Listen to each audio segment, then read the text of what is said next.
Toujours en direct du Webcam Day sur Angers. Donc je suis avec Zineb, on dit comment? Adbahaji, comment? Adbahaji, c'est ça. Super. Donc membre de l'équipe Google Search à Zurich. Vous venez de faire une keynote sur les 5 priorités de Google Search en 2015. Est-ce que vous pouvez me les citer, s'il vous plaît? Oui, alors les 5 priorités sont les sites adaptés au mobile. Les sites mobile friendly, on a lancé ça il y a quelques mois et c'est un critère qui est pris en compte désormais dans le classement des sites sur Google Search mobile. Seconde chose, l'exploration des sites. On a encore du mal à explorer certains sites parce que certains webmasters restreignent l'accès à des fichiers. Donc c'est encore une priorité. Troisièmement, les données structurées pour faire en sorte d'avoir un web sémantique, de faire en sorte que les moteurs de recherche comprennent l'information. Quatrièmement, la sécurité Internet. Et en particulier le chiffrement des données, le fait qu'on doit s'assurer que les données soient intègres, on doit s'assurer que le site soit le bon site avec lequel on communique et surtout qu'il n'y ait personne qui vole notre communication et qui la manipule. Donc c'est la sécurité via ce qu'on appelle le HTTPS. Ça c'est une grande priorité de Google. Et enfin, la grande nouveauté de l'année, et puis je l'ai annoncé en avant-première ici au Webcamp Angers, c'est la capacité de Google d'indexer les applications et de faire remonter les informations de performance et d'erreur via un outil qu'on a qui s'appelle l'outil de Search Console qui permet aux créateurs de sites et aux développeurs d'applications de gérer leur application directement via la console, de gérer leur nombre d'erreurs, leur nombre de visiteurs et les pages visitées. D'accord, en lien avec Google Play, non, du coup ou pas du Exactement, tout? exactement. En fait, il faut avoir un développeur d'application qui a un compte Google Play et un webmaster qui a un compte Search Console et ils vont faire en sorte de lier les deux, le site et l'application sortira dans les résultats de recherche Google.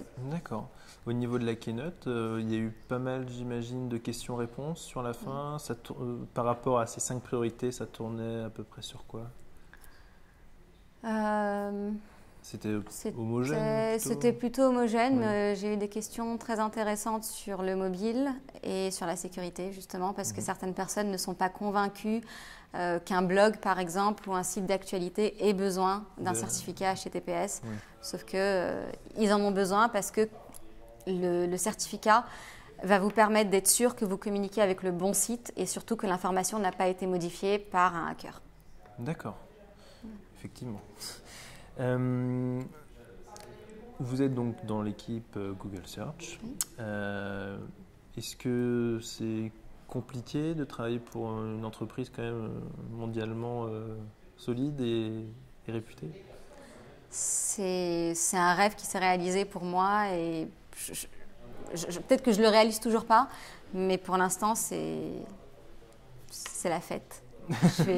J'ai la chance de faire un métier qui me passionne. J'étais SEO avant et aujourd'hui, donc mon rêve c'était d'arriver chez Google et puis depuis que j'y suis, en fait, j'ai l'impression de m'amuser tous les jours et j'ai surtout l'impression de faire quelque chose qui a un impact et qui aura un impact à long terme et de contribuer à améliorer le web. Donc ça c'est important. Et vous allez souvent, j'imagine, aux États-Unis ou pas du oui, Oui, 2-3 fois par an. 2-3 fois par an quand même. D'accord. Oui. Vous avez déjà rencontré les 2 dirigeants fondateurs ou... Alors, je ne les ai pas rencontrés en personne, je leur ai pas serré la main, mais chez Google, on a cette tradition qui s'appelle TGIF. Donc, normalement, ça veut dire « Thank God it's Friday », « Merci mon Dieu, on est vendredi », sauf qu'ils l'ont traduit en « Thank Google it's Friday », « Merci Google, on est vendredi ». Et donc, durant ces TGIF, à Mountain View, aux États-Unis, les principaux fondateurs, donc Larry Page et Sergey Brin, s'adressent, ils sont dans la même salle que les autres Googlers et ils s'adressent à eux, ils répondent aux questions en live. C'est une compagnie où il y a une transparence incroyable, tout est permis, on peut tout dire, il n'y a aucun tabou. Et donc du coup, j'ai assisté à pas mal de TGIF où j'étais à 5-10 mètres de Larry Page ou Sergey Brin. J'ai jamais eu l'occasion de leur serrer la main. Et donc aujourd'hui, vous préférez quand même votre casquette Google Search au SEO que vous faisiez avant ou finalement c'est 2 choses complètement différentes? C'est pas vraiment des choses différentes. J'ai l'impression d'être dans la continuation de ce que je faisais avant parce que j'étais toujours une SEO, ce qu'on appelle white hat dans le jargon SEO. C'est-à-dire que je respectais toujours les consignes de Google. En fait, j'étais convaincue que c'était la bonne chose à faire. Et en toute franchise, quand j'ai intégré Google, ça m'a confortée dans mon opinion.